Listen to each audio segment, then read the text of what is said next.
Since 2009, we have a change at the top of this historic list. The all-time major winners on the men's side, and it is now Rafa Nadal at 21, Martina.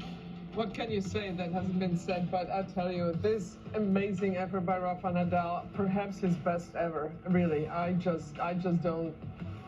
I'm speechless, as you can see. Didn't expect it. So happy for him.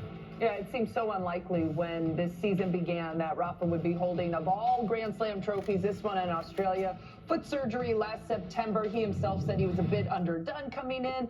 And then you go to the final, down 2 sets to love, down in the third, and somehow he managed to win. I truly believe his greatest achievement in being able to win his 21st here in Melbourne right now. Closer to age 40 than to age 30. I mean, that board just slays me for so many reasons. One of them is Nadal is one French Open away from doubling Borg and Laver. Borg plus Laver could equal one Nadal. And also, we see that Nadal, as you say, Steve, he's now atop the mountain, but it is still an active climb. So who knows? Goat race is back on. Yep. And right now, headed to France, Nadal has a +1 lead. We'll see if he keeps it, if he builds on it, or if someone else catches up. What an opportunity. The twists and turns at the top of the GOAT race. And the other guys wishing heartfelt congratulations. Roger Federer put this out on Instagram. What a match. To my friend and great rival, Rafael Nadal, heartfelt congratulations on becoming the first man to win 21 Grand Slam singles titles. And Novak Djokovic put this out on Twitter. Congratulations to Rafa, that 21st Grand Slam. Amazing achievement. Always impressive fighting spirit that prevailed another time. Medvedev gave it his all, played with the passion and determination we have come to expect from him. So you can see the admiration coming from the entire tennis world. We saw tweets, we saw Instagram stories, everybody in tennis congratulating Rafa for this moment. Yeah, we saw that with Ash Barty the day before, and then Rafa, really two of the most beloved figures in our sport.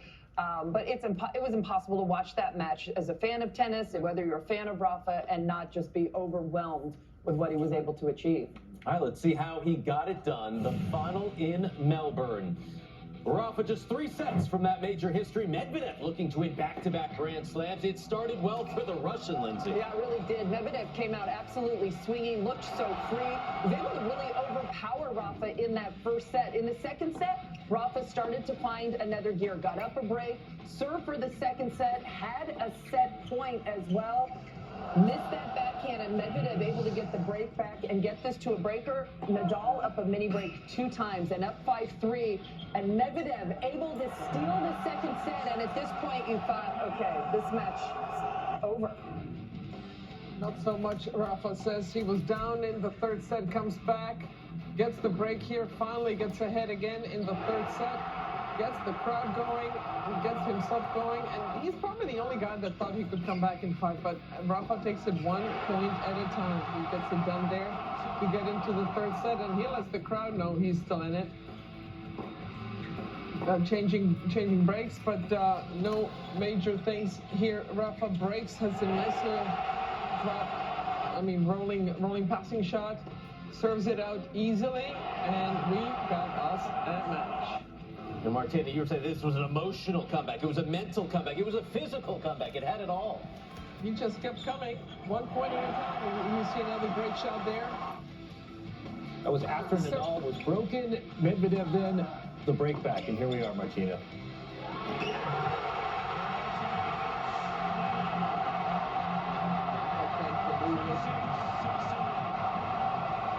The whole tennis world was pulling for him, I think, for the most part.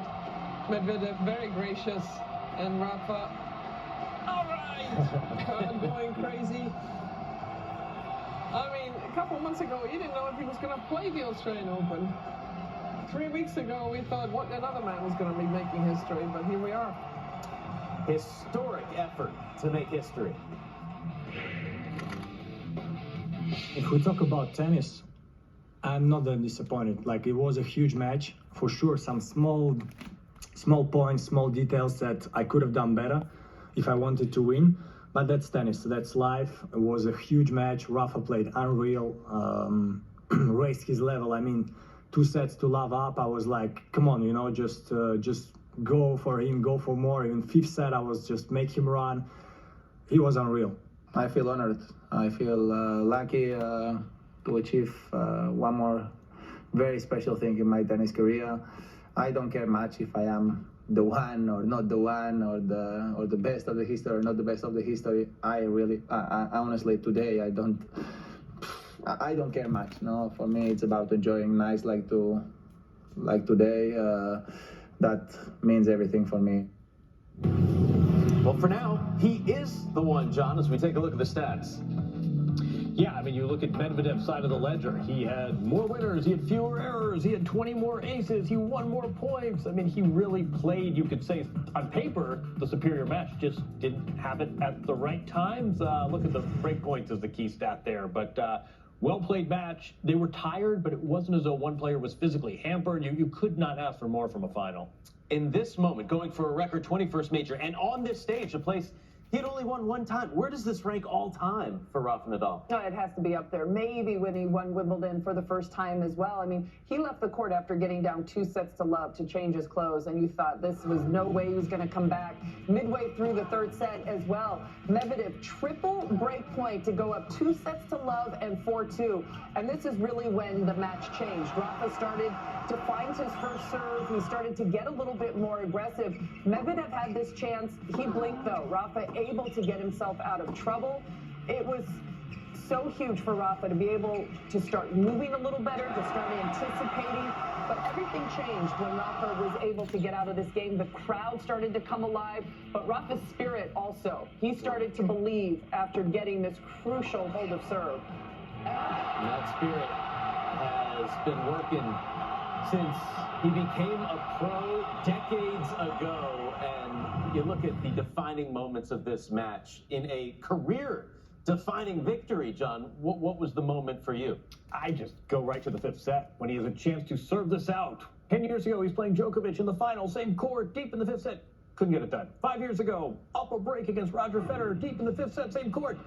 Couldn't get it done. And here he is at 5-4 serving, won the first 2 points, and then a couple of shaky shots, a double fall, the backhand into the net. What does Nadal do better than anyone else in tennis? Djokovic, number 2, he breaks back. The boomerang break, Jim Courier calls it. 40% of the time when the dog gets broken, he wins the next game. Think about what that does to your spirit. Look at that, another no-look get. And Nadal gets right back into Medvedev's serving game after getting broken. This would demoralize other players serving for not just a title, but for history. Nadal breaks back, gets a second chance to serve out the match. Might happen once, but not twice. Incredible stuff for Nadal. First time in 15 years he comes back from down 2 sets, Martina. As you take a look at the road, there were some bumps in there. I mean, that first set against Manarino, maybe the best set of the tournament. Well, it was a 16-14 tiebreak, but you felt, okay, he's going to come through that. The toughest one, I think, for me was Shapovalov, because it went 5 sets, and anything can happen in the 5th set. Shapo had some chances, but really, this comeback is one for the ages. Never mind the occasion, just to come back emotionally and physically. He should have won the 2nd set, Rafa. He could have gotten that done before, who knows. But to just keep believing. And I think, when he walks around the court, he doesn't step on the line. He's got this routine. He is in the moment, every single moment. And I think that's what helps him kind of get rid of the bad thing and just get into his routine. And it's next. Only this next point counts. Can't change it, right? It's done. Put it in the computer, learn from it. And he just keeps coming. He's got the belief. And of course, he's got the ability, but the spirit is the known. He's got more spirit than anybody out there. I'll give you one time he broke his routine. Did you guys catch, maybe the guys in the control room can help us, did you guys catch when Nadal was doing the cool down after the match? Biggest title of his career. He wins the 21st major. He's on the bike. He's cooling down. But look who, Nadal gets off the bike. You don't think he understands the weight of the occasion, the weight of history, this idea of tennis lineage. Look at this. He's got his jacket unbuttoned. He's going to cool off after winning a 5-setter. But when Rod Laver comes in, you get off the bike and you accept his congratulations. I thought that was just a beautiful, beautiful moment. In the arena that has his name, and now one of 4 men to win multiple times each major. I mean, it's Laver, it's Emerson, it's Djokovic, and it's Nadal. And this was 2009 when Rafa won his first title at the Australian Open. Unbelievable, Lindsay. To think, 13 years later he gets number 2 there. Yeah, and really the scene of his most heartbreak at this major. He's been injured in a couple of big matches here.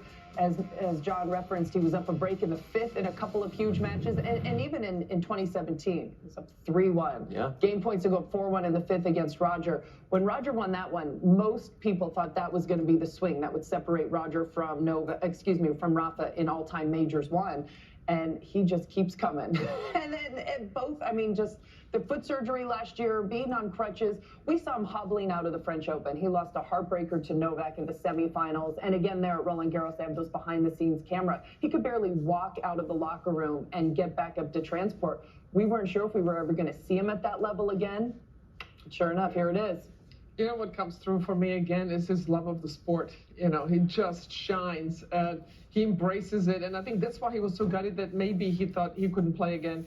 And here he comes through, and he said, "I don't care, greatness of all time, all of this, all these titles. It's about right now, and I'm still playing, and I love it, and I appreciate it, and it's just magic." Gives you goosebumps.